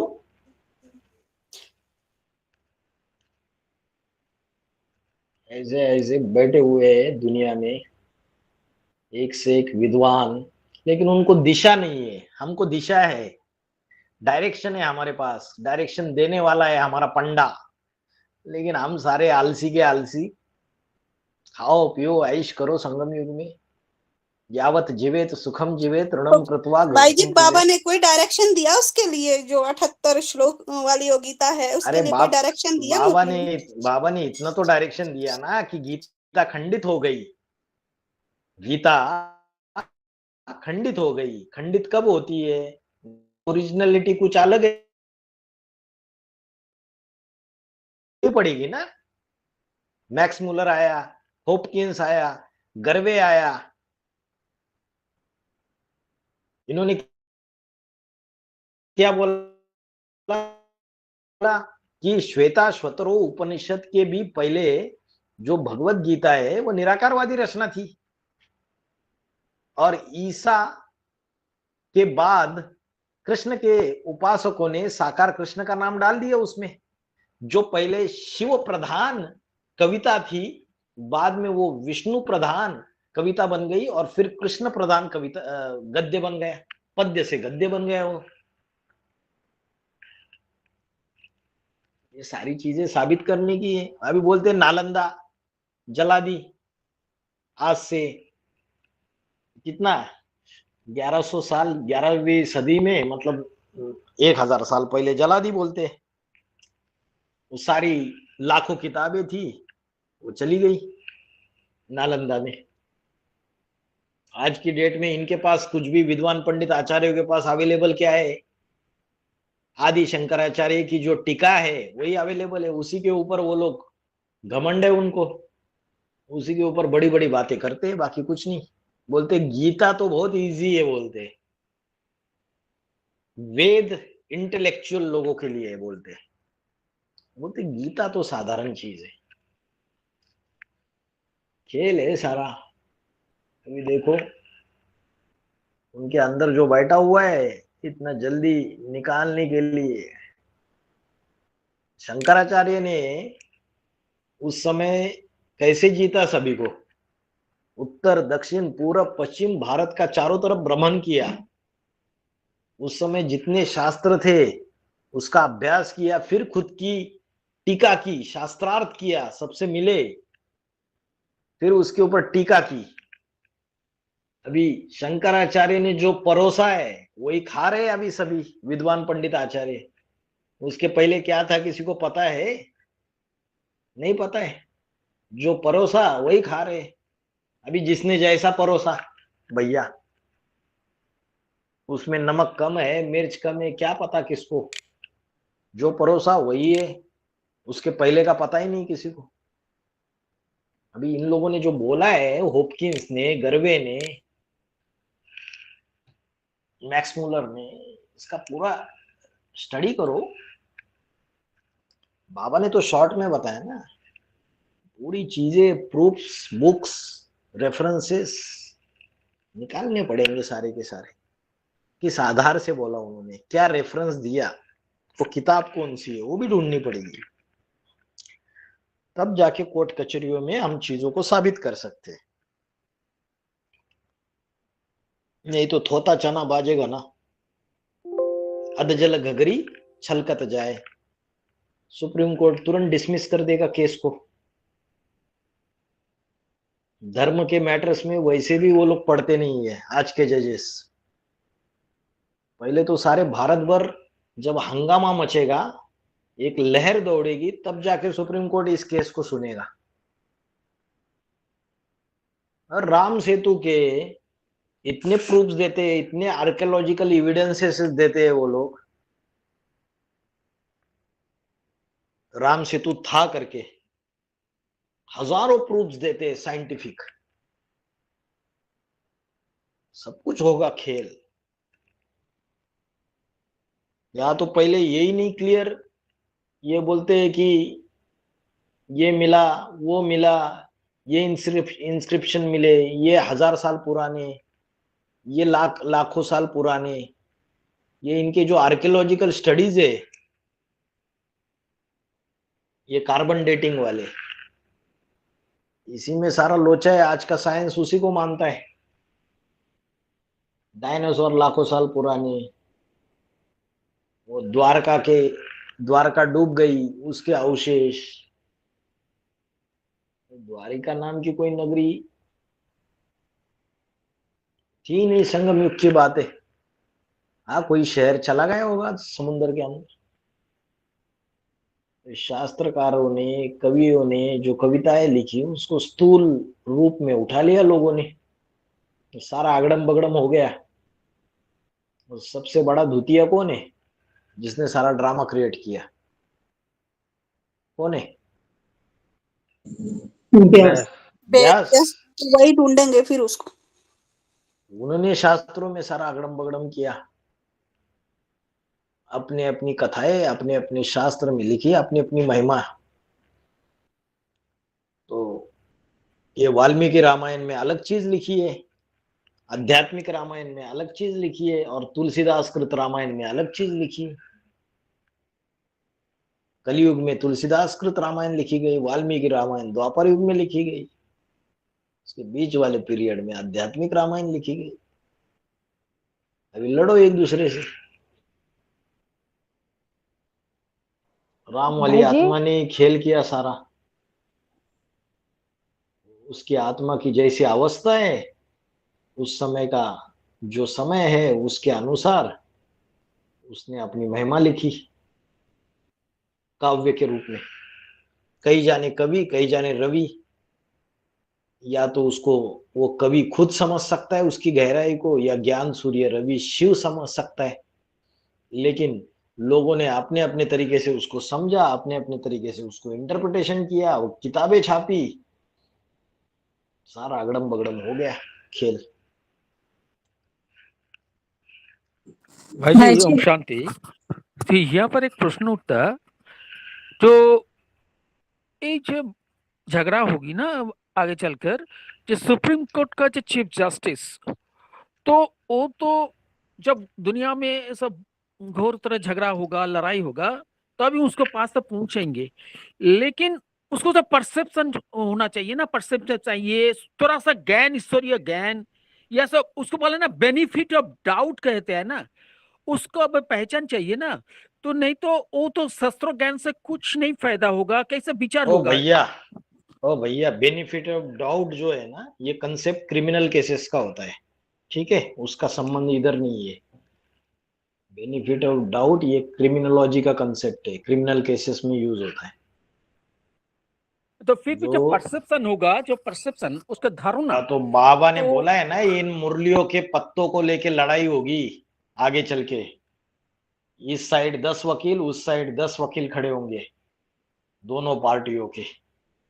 इन मुरलियों के पत्तों को लेके लड़ाई होगी, मुरलियों के भी, महावाक्यों की भी चीजें बाहर आएगी, सारा ज्ञान बाहर आएगा, शास्त्रों के रेफरेंसेस भी निकाले जाएंगे, सब कुछ चीजें बाहर निकलेगी। इसलिए ये कार्बन डेटिंग की जो थियरीज है ना, इसका जो खंडन हो रहा है ना, ये निकाल के दिखाओ कोई मुझे। कोई थियरीज निकले तो दूसरे साइंटिस्ट ने वो थियरी को काट दिया, जिसने काट दिया, जिसने खंडन किया, वो थियरीज निकालो, रिसर्च करो, सब कुछ होगा।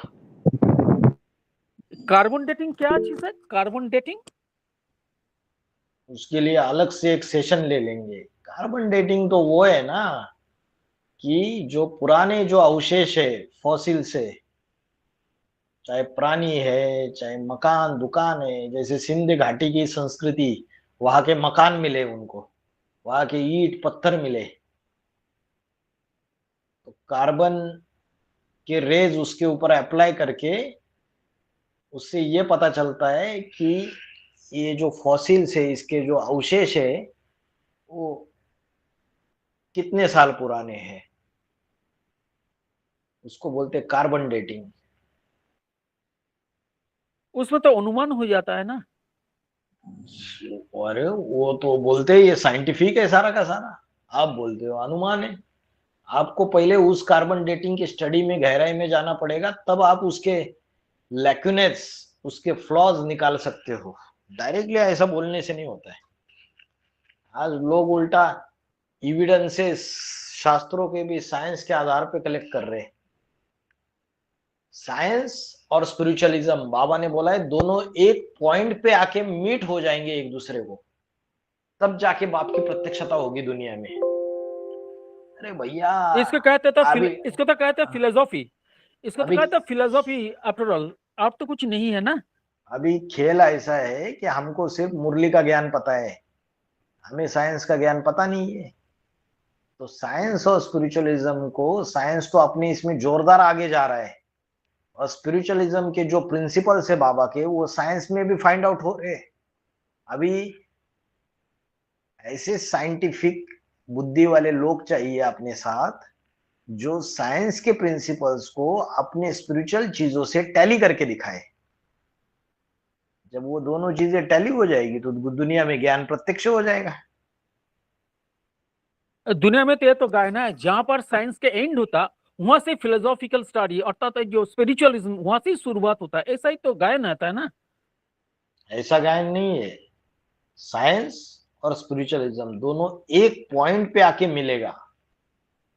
सारे के सारे साइंस के प्रिंसिपल्स स्पिरिचुअलिज्म से मैच खाएंगे, सारे के सारे स्पिरिचुअल प्रिंसिपल साइंस से मैच खाएंगे।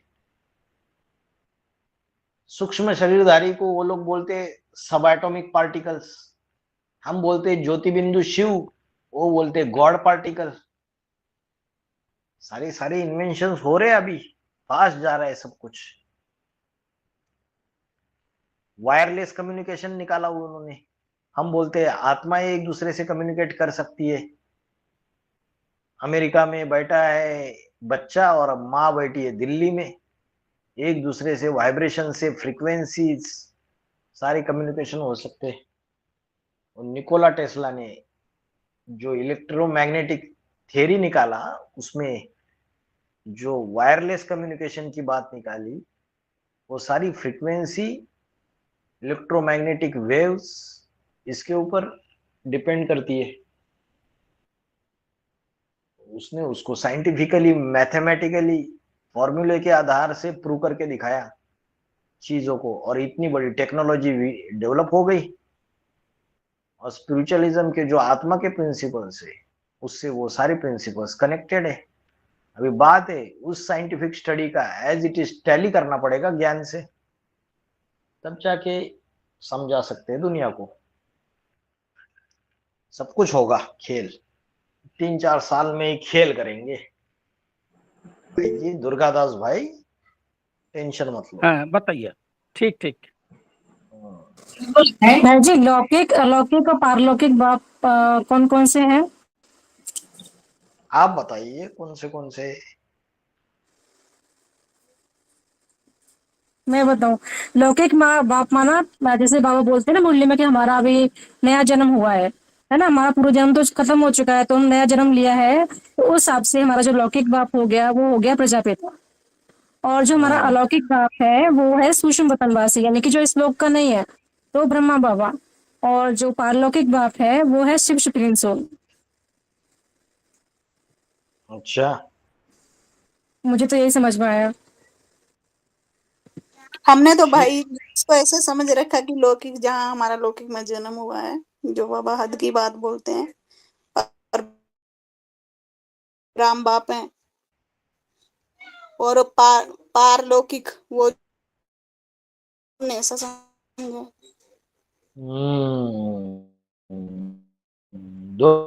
दोनों बातें सही,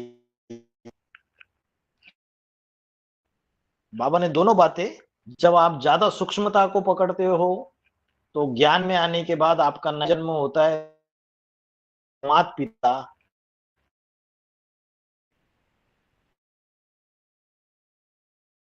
ठीक हो गए ना। नहीं, ये बाबा ने बताया है, मैं जो बता रहा हूँ बात मुरली का पॉइंट है, भेजेंगे आपको। जो ज्ञान में आने के बाद हमारा जो जन्म होता है ना, उसको आप अलौकिक जन्म समझ रहे हो, लेकिन बाबा ने उसको समझाया और सूक्ष्मता में जाके, जब हम ब्राह्मण बने संगम युग में, तो हमारा लौकिक बाप हो गया मनुष्य सृष्टि का बाप रामवली आत्मा।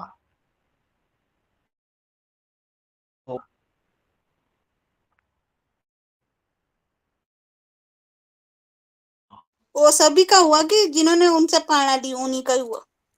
सभी का हुआ ना, जो भी उनसे नहीं ब्राह्मण मिले ज्ञान फिर में। उनका कैसे हुआ? अरे मिले नहीं तो आज आप बाप उसी को मान रहे हो ना। नरेंद्र मोदी जी से मिले आप? मिले या नहीं मिले? नहीं मिली। फिर देश का प्रधानमंत्री मानते हो या नहीं मानते हो? भाई जी बहुत लोग बाप को देख नहीं पाता है, बाप उसके पहले मर जाता है। बाप बाप बच्चे है को ना, जन्म लेने के अपना बाप तो बच्चे जिंदा को है। जन्म लेने के पहले और आप बच्चे निश्चय को जन्म बुद्धि लेने के बने, हाँ आपने आपने बुद्धि में एक्सेप्ट किया ये मेरा बाप है।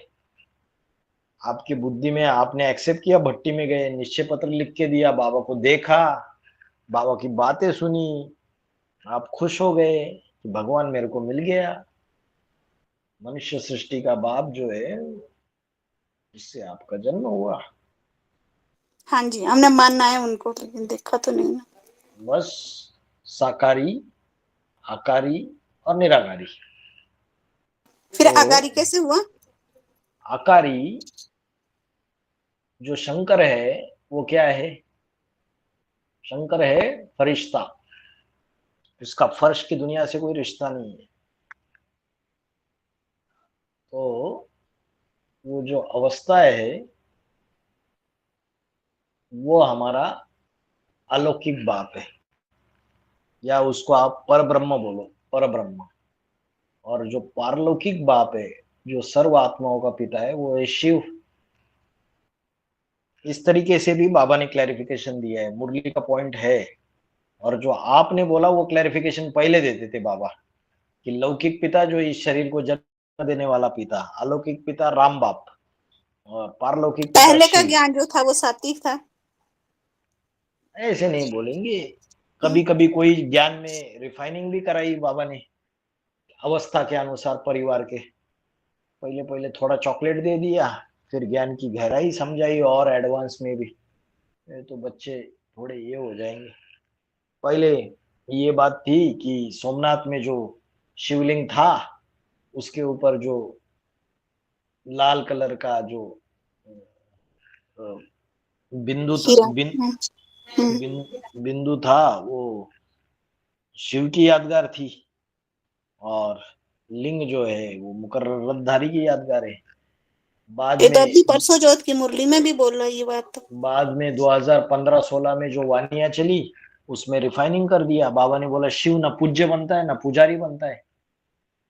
तो जो बिंदु है वो राम की आत्मा ही जब शिव के समान बन जाती है तो उसी की यादगार है वो जो लाल, जो सोमनाथ के मंदिर में जो लाल कलर का जो बिंदु है दिखाई दे रहा है, वो राम वाली आत्मा की ही जो साकारी सो निराकारी बन जाता है उसकी यादगार है, ऐसे समझा है।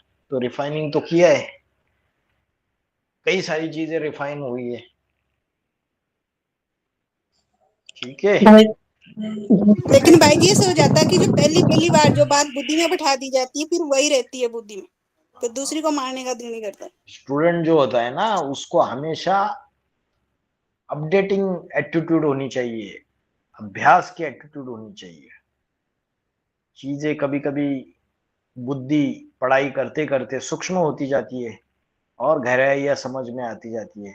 तो जो स्थूल बातें जो समझी है वही रखना है क्या बुद्धि में, सूक्ष्म को भी समझते जाना है। हमारी एटीट्यूड ऐसी होनी चाहिए कि सागर में जो अलग अलग रत्न है उन रत्नों को ढूंढने की जो ज्ञानी तो आत्मा रहती है वो कचड़े में से भी रत्न ढूंढती है कि यहाँ ज्ञान की बात मिल जाएगी।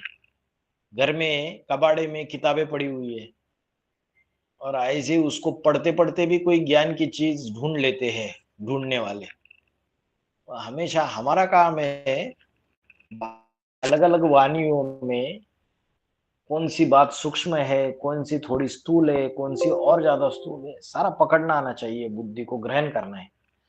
ऐसे नहीं कि हमने ये सुना है तो यही है, दूसरे ने दूसरी चीज सुनी है तो हाँ लाओ बाबा का पॉइंट सुनो बाबा की आवाज में, हाँ ये बात ऐसी फिर भाई जी बताइए। मान लेंगे किसको, पहले वाले को कि दूसरे वाले को?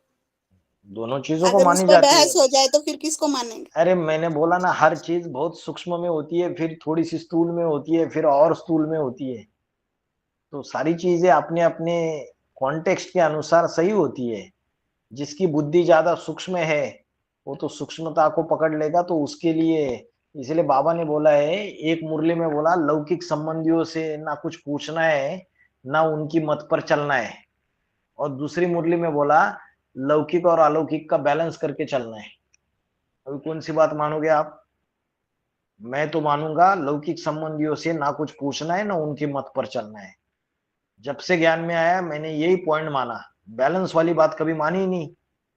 अभी हर एक की बुद्धि की, बाबा एवरेज स्टूडेंट को भी ज्ञान सुनाते हैं, बाबा जो एकदम झाटकू स्टूडेंट से उनको भी ज्ञान सुनाते हैं। तो सबको सेम प्रिंसिपल्स नहीं। कोई माता है मार खाती है घर में पति का, वो तो बोलेगी ना भाई लौकिक संबंधियों से ना कुछ पूछना है ना उनकी मत पर चलना है, अभी नहीं चलेंगे तो ये और मारेगा मुझे शराब पीकर। तो वो बैलेंस करेगी लौकिक और अलौकिक का। अभी कुमार है, वो बोलेगा भाई हम नहीं पूछेंगे किसी को, जो बोलना तो है भाई जी जो आपने वो दूसरी बात तो माननी नहीं फिर? नहीं मानी। मैंने ज्यादा हाईएस्ट बात पकड़ी ना, वो तो हाईएस्ट बात नहीं है ना, आप ये नहीं समझ रहे हो, वो तो स्थूल बात है, ये तो ज्यादा सूक्ष्म बात है।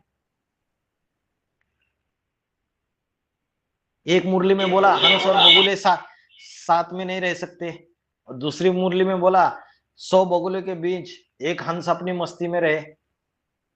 कौन सी बात हाईएस्ट है और कौन सी बात लोएस्ट है? बताओ बताओ बताओ।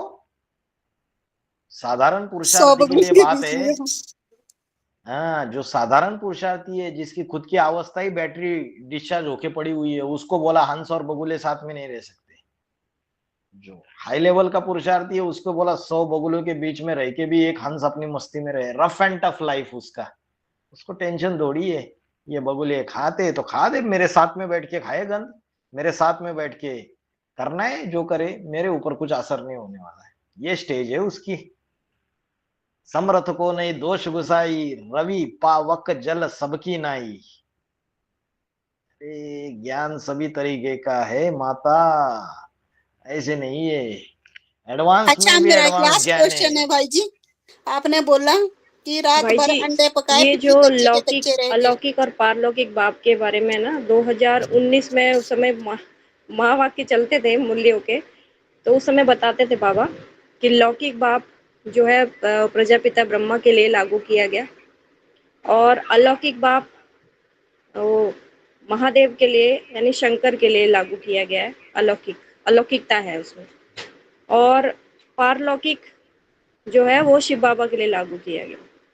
3 स्टेजेस बताई। हाँ जी, मैंने भी अलौकिक शंकर के लिए लागू किया, और लेकिन हमने ये लौकिक वाला राम। मुरली पॉइंट सुना नहीं है ना। अरे बाता आपको क्लास होने के बाद भेज देंगे, सुनाएंगे आपको। ठीक है जी। भाई जी अभी भेज दो कोई, अभी भेज दो कोई मैसेजेस में लिंक डाल दो। अच्छा भाई जी, वो मेरा क्वेश्चन था कि आपने बोला कि रात भर अंडे पकाए फिर भी कच्चे के कच्चे रह गए। ये समझ में नहीं आया कि कच्चे कैसे रह गए। कच्चे ऐसे रह गए, आगे तुलसी गरीब निवास की कोई न सुने बात। अरे वो बोलता जाता है संगम युग में, मुरलियों में बोलता जाता है बोलता जाता है, बच्चे मानते हैं उसकी बात। आत्मा बनो, ये करो वो करो, ढेर सारी बातें बताता जाता है। बच्चे सुधरते नहीं सुधरते, तो रात भर अंडे पकाए कच्चे के कच्चे रह गए। कच्चे तो रह जाते हैं ना। इतना 80-85 साल से ज्ञान सुनाया जा रहा है, लेकिन कितने निकलते? 8 ही निकलते। बाकी कर पाते वो पुरुषार्थ जो उसको चाहिए, जो बाप समान बनने का जो पुरुषार्थ है। तन भी स्वाहा। भक्ति मार्ग में कैसे बोलते थे, भगवान आप आएंगे तो हम आपके ऊपर बलिहारी जाएंगे। हाथ जोड़ के आंखें बंद करके रोने का नाटक करके करते थे ना, भाव विभोर होके। चलो नाटक भी नहीं करते थे, लेकिन अभी जब प्रैक्टिकल में मिला है तो क्या बलि चढ़ते हैं उसके ऊपर? सब कुछ अर्पण में हो जाते हैं? नहीं हो जाते हैं। तो रात भर अंडे पकाए, कच्चे के कच्चे रह गए। इतना ज्ञान सुनाता है, इतना गहराई में लेके जाता है, फिर भी जो उसको दिखना चाहिए बच्चों में वो दिखाई नहीं देता है। आज्ञाकारी, फरमानबरदार, ईमानदार, वफादार, वो ज्ञान में जो बातें बताई है उस श्रीमत को अपने जीवन में फॉलो करते हैं बच्चे? नहीं करते। इसलिए कच्चे के कच्चे बाप तो सबसे बड़ा परम शिक्षक टीचर है, सदगुरु है, और उसके बच्चे कैसे हाईएस्ट क्वालिटी के होने चाहिए ना। फिर भगवान स्वयं पढ़ाई पढ़ाने के लिए आया हुआ है, इतना बड़ा टीचर। अभी हद के जो स्टूडेंट्स होते हैं ना, इनको भी इतना अभिमान रहता है, मेरे ये टीचर ने ऐसी मेरे को पढ़ाया है, इतना अहंकार रहता है उनको। हमारा तो स्वयं भगवान टीचर है, लेकिन क्या कर रहे हैं आज हम? जो रिटर्न देना है वो दे पा रहे हैं उसको? बाप समान बनने के लिए बोल रहा है वो हमको, अव्यक्त मिलन मनाओ करके बोल रहे हैं। मिलना है तो समान बन के मिलो, वही भक्ति मार्ग वाली बात चल रही है। टीवी लगाते, सामने बाबा बैठे और उनके चेहरे की तरफ देखते रहते, ये मिलना है। तो बाबा ने तो बोला है भाई जी इसमें कि जो बाप से प्रत्यक्ष नहीं मिले, माना सन्मुख नहीं मिले, वो टीवी पे या मोबाइल पे जिस पे भी देख रहे हो उस पे नजर गड़ाए ऐसे नहीं बोला है कभी। अरे ये तो साधन है, ये साधन है। जो आशिक होता है ना, वो अपनी माशिका को ये शहर की भीड़ भाड़ में एक छोटी सी जीवन में कभी झलक उसकी देख लेता है, और भीड़ भाड़ में गाड़ियों में वो कहा कि कहाँ चली जाती है माशुका, और सारी जिंदगी भर उसको याद करता रहता है। उसको बार बार ऐसे टीवी लगा के, फोटो भी नहीं है उसका, कुछ भी नहीं है, छप जाती है उसकी मूरत। वो प्यार है, सच्ची आशिकी है, वो मोहब्बत है। अभी तो सारा आर्टिफिशियल है। टीवी लगाओ और बाबा की तरफ देखते रहो। अरे जिसने समझा ये मेरा बाप है, उसको तो स्वतः ही याद आना चाहिए। तो भाई जी आप नहीं मानते इस बात को कि जो साकार में मिले हुए हैं बाप से उनको इजीली याद आते हैं, और जो नहीं मिले हुए हैं उनको थोड़ा देखना पड़ता है? अरे देखो, कौन मना कर रहा है? मैं तो हाईएस्ट बात बता रहा हूँ। आप स्थूल और सूक्ष्म को समझते ही नहीं है।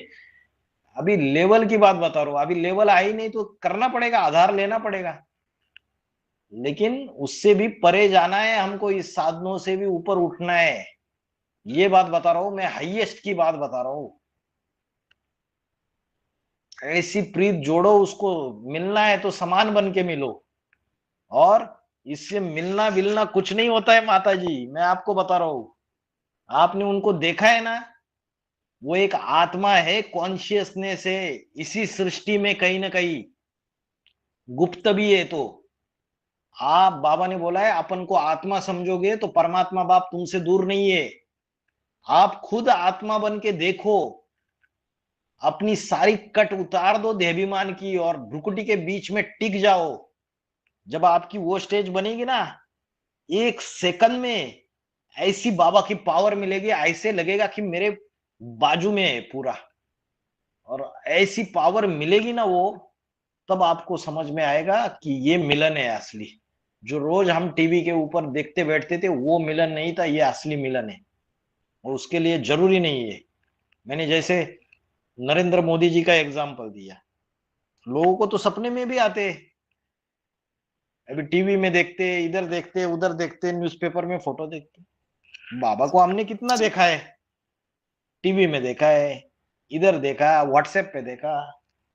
तो जरूरी है क्या? अभी आत्मा बनने, चुंबक उसको खींचता है जिसकी कट उतरी हुई है। तो चुंबक कहाँ भी रहे ना, मैग्नेट कहीं भी रहे दुनिया में, उसको जहां दिखेगा कि कट उतरी हुई है वही वो खींचेगा बराबर, जिसका देहाभिमान हटा हुआ है। और देहाभिमान कैसे हटाएगा? देहाभिमान ये जितना वैराग्य आएगा, अपना तन मन धन ईश्वरीय सेवा में लगा देंगे, समय संबंध संपर्क सब कुछ, अभी तो सब कुछ पकड़ के बैठे हुए हैं, पेड़ को पकड़ के बैठे और बोलते हैं ये पेड़ मुझे छोड़ नहीं रहा है। अभी सबको पकड़ के बैठे हुए हैं, तो वैराग्य काहे का आएगा? मीरा का वैराग्य देखा आपने? नहीं देखा। ऐसी ऐसी लागी लगन मीरा हो गई अगन मगन, वो तो गली गली हरि गुण गाने लगी। जाओ सारे चंडीगढ़ में नेबर्स को गली गली जाके ज्ञान सुनाओ सवेरे से लेके शाम तक। महलों में पली बन के जोगन चली, मेरा रानी दीवानी कहा ले। तो राणा ने विष दिया मानो अमृत पिया। इतनी भक्तों में भगवान के प्रति इतना ये था, उन्होंने देखा था भगवान को। या तो हमने देखा है, जाना है, ज्ञान के आधार से समझा है उस चैतन्य को। जिन्होंने नहीं देखा वो भी अगर मेहनत करे 108 की माला का दाना बन सकते हैं। जरूरी नहीं है सारे फॉर्मूले फेल कर सकते हैं। हो सकता है यज्ञ के आदि में बहुत ज्यादा पालना ली होगी आपने, उस साकार हो से सकता बहुत है। मिलन मनाया होगा। जरूरी थोड़ी है। ये बात सही है आपकी। बात पुरुषार्थ की है। अभी भी टाइम गया नहीं है, चाहे 2021 में ज्ञान में आया, 22 में ज्ञान में आया। छोटे छोटे बच्चे नए नए जन्म लेने वाले, बाबा ने बोला है 30-30, 40-40, 50-50 साल पुरुषार्थ करने वालों को पीछे छोड़ सकते हैं, लास्ट सो फास्ट जा सकते हैं। लेकिन इतनी पराकाष्ठा होनी चाहिए। दिन रात मेहनत करो, तपो, आत्मिक स्थिति में अपना पूरा दाव पे लगाओ, देखो कैसे पॉसिबल नहीं है।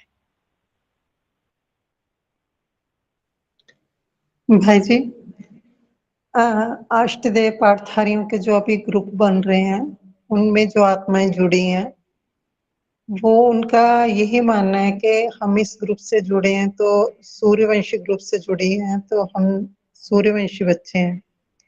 लेकिन इनमें से भी कई कई जो हैं वो ग्रुप को छोड़ दे रहे हैं।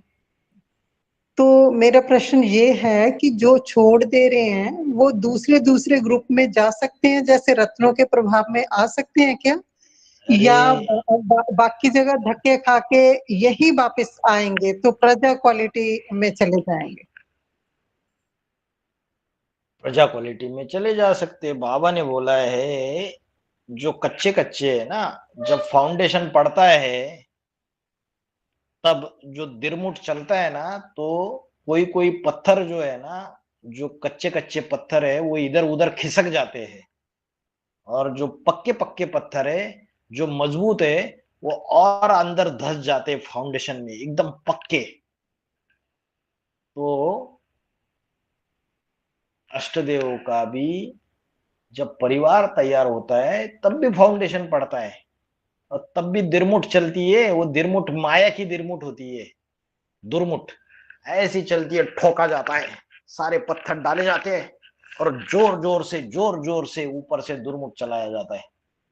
तो जो पक्के होंगे, निश्चय बुद्धि होंगे, वो और पक्के बन जाएंगे, और जो कच्चे कच्चे होंगे वो इधर उधर खिसक जाएंगे। अभी वो मकान बनाने के लिए थोड़ी यूज किया जाता है।